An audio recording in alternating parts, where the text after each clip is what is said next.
2010, there was an article called Psychic Defective, Sylvia Browne's History of Failure. They compiled every publicly available prediction that Browne made on missing persons and death cases, so any like criminal cases. It totaled 115 readings, and it concluded that Sylvia Browne was correct only 0 times. 25 cases she was mostly wrong on. There were 90 that had unknown outcomes, so you couldn't say either way, but, she was pretty vague in some of her stuff. And this was 2010, and shortly after this, it was a few years later, the Amanda Berry thing happened, and there was updates on other cases as well. So they actually did an update to this article, and they actually brought the cases up to 116 cases, and they found that there were changes in 11 cases with previously unknown conclusions, showing that Browne was mostly wrong in 8, with 3 remaining in the unknown category. So the result of this investigation of her cases is that Browne has still never been mostly correct in a single case, and 33 cases have been incorrect. 83 have unverified outcomes as well. Now, you have to remember, Sylvia Browne would always go around saying that she was 85% correct in all of her cases that she did for the police. They spent 3 years going over these cases and going over everything that she ever did. So it's a very well thought out article. During their time of looking into Sylvia Browne,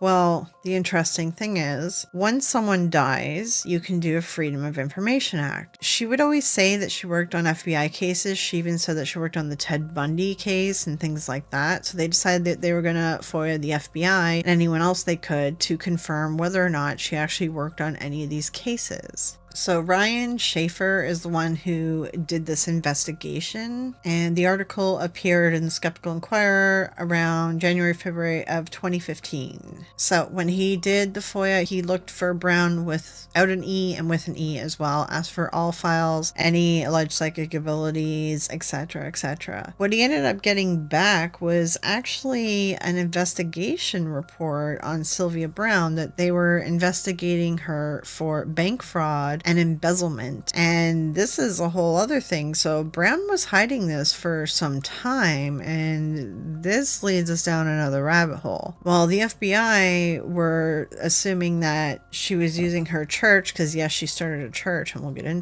that she was using her church to embezzle money into, and they were unable to fully prove it, so they weren't able to go forward with an investigation, but they were able to prove some of her fraud, and she actually did have official charges on her record, and she did actually get convicted for something.